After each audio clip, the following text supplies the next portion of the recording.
yan. Bro, ano? Nabalitaan mo yung kay Diwata, yung dinadayo. Sikat si Diwata baga bro, ano? Kaya nga. Talagang hindi mo na masabi na isang ordinaryong tao si Diwata kasi siya daming pupunta baga, no? Kaya, alam mo yung pinupuntahan si Diwata kasi yung presyo niya is 100 pesos pang masa. Ang kumbaga niya pang masa talaga. Oh, only rice daw yun. Only sabaw plus may soup drinks. Tapos yung ano niya, ang pares niya is hindi lang basta-basta ng kape, may ano yun tawag doon, yung lechong kawali.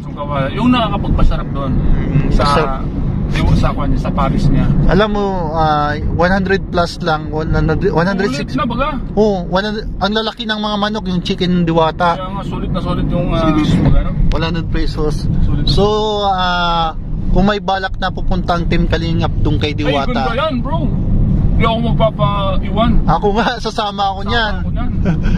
Kasi isang privilege yun na makapunta tayo doon bro. At siyempre si Diwata din bro kasi kilala si Kalinga Prab. Kilala si Kalinga. Mas lalong mapupromote din yung kanyang parisan. Baka pagpunta doon ni Kalinga Prab, baka dumugin si Kalinga Prab ng mga taga Maynila kasi kilala si Kalinga Prab doon sa Maynila. Tama ka dyan bro, grabe. Kasi alam mo naman si Kalinga Prab talagang artista yan ng Bicol. Artista ng Bicol. Saka maputi, gwapo, pistiso. Kita mo ba't siyang pumunta? Pag sikat si Kalinga Prab, sikat din tayo, di ba? Oo. Diyan ako naging program bro. Pag sikat si Kalinga Prab, sikat din ako bro. Sikat din tayo. Kumbaga nadamay tayo sa kasikatan. Merap.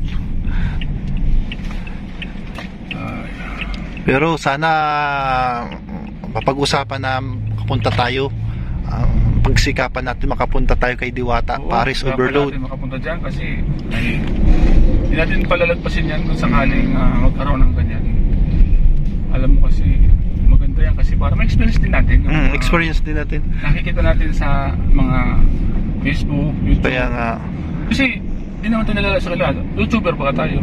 Kaya nga. Saka curious lang ako doon sa Paris ni Diwata kung anong lasa ng Paris. Gusto ko matikman. Gusto ko rin matikman. Parang masarap yung mga nakikita ko sa video. Yung mga kumakain ba doon, sarap-sarap. Sarap na sarap.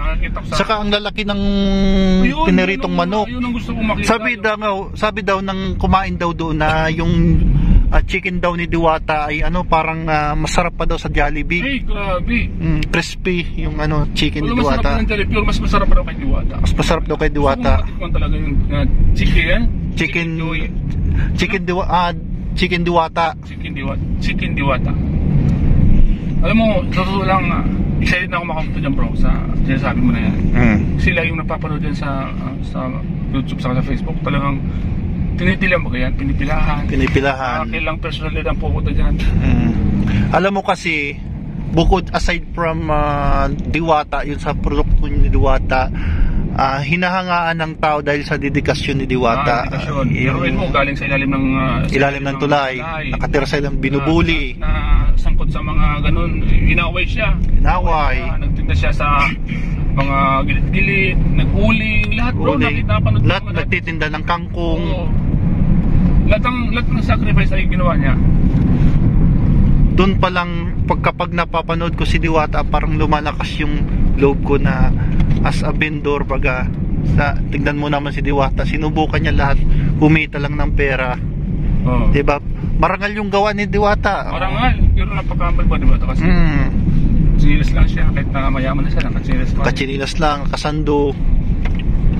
Ayan. Yung kanyang chinilas, marumi pa. May mga alikabok pa yung ayan po, si Kuya Bal nagpagas. Kung sakaling matuloy yung Diwata Paris Overload, ayan, sama tayo yan bro. Sama tayong lahat. Huwag natin palalagpasin yan. Kasi gusto ko rin makita si Diwata kung gano'n siya kaganda. Personal. Kasi Diwata siya Kaya nga. Kung ano ba talaga yung Diwata, o bakit sila tinitili, bakit pinupuntahan na Diwata. Kaya nga kung anong meron kay Diwata, kung bakit pinipilahan. Diba? Binabalik-balikan. Tanungin natin kung anong sikreto niya. Kaya si Diwata nung nagsisimula pa lang niya magnegosyo, pinaalis bagay ng yung clearing operation.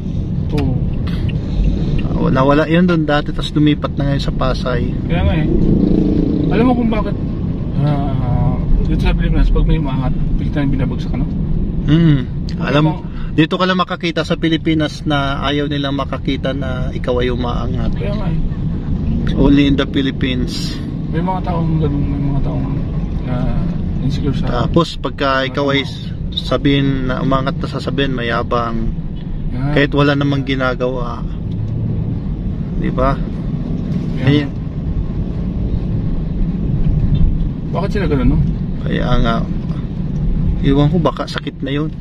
Pero naman dito naman sa Pilipinas, pag sino yung umangat, siya pa yung binibigyan, no? Oo, kaya nga tignan mo. Palipad na lang. Pagka kilala ka, maraming palipad. Pag hindi ka kilala. Pag hindi ka kilala, hindi ka bibigyan. Pag sa Diwata ngayon, binigyan ng milyon. Binigyan ng milyon na Rosmaro, mapera na yun. Bakit? Marami namang piling bigyan. Bakit sa Diwata pa? Para, siguro. Marami ng pera pag ano? Ayan, bro, papayag kaya ba si Rob na pupunta tayo doon? Ay, sa aking palagay, bro, sa una pag-isipan yung Kalinga Prab yan.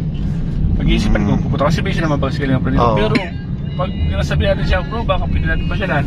Baka makumbinsin natin, di ba? Walang imposible, bro, ano? Walang imposible, baka makumbinsin natin si Rob na pasyalan natin si Diwata Paris. Hayaan mo, bro, mamaya sasuggest natin yan kay Rob. Yan. Tulungan ka rin, bro. Ano mo ako, bro, mag-second ka sa akin. Second emotion ako siya. Sige, mamaya sasabihin natin yan kay Rob. Yes. Malay mo puntan talaga ni Rob.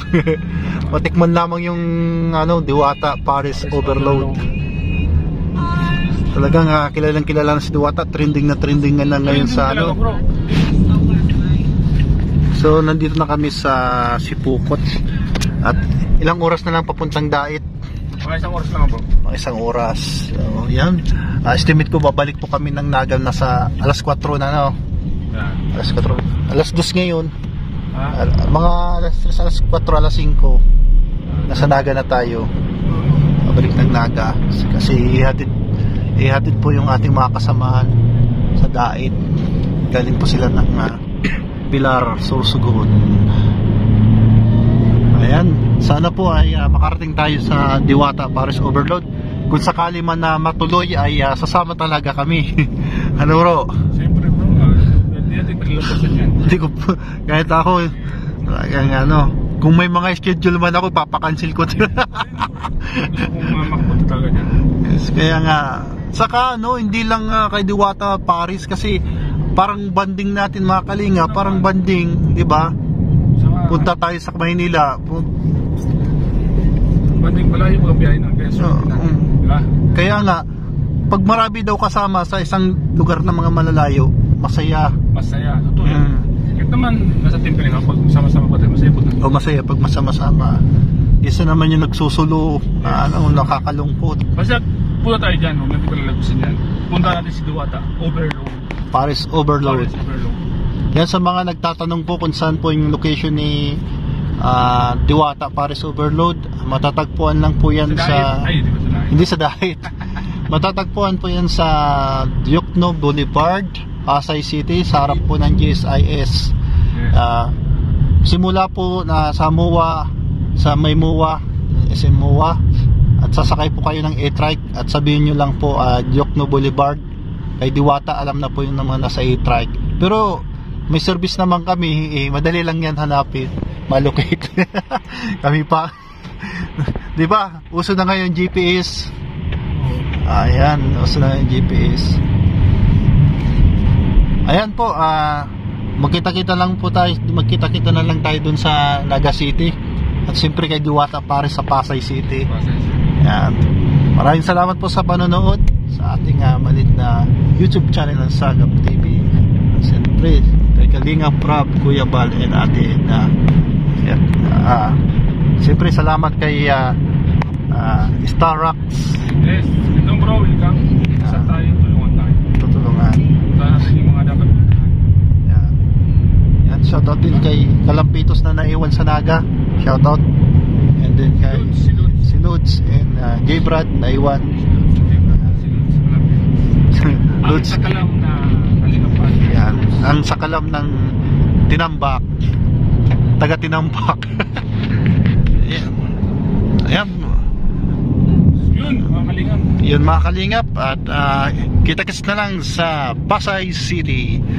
Ayan, Maraming salamat po and malayan po kayo ng Panginoon and God bless you all.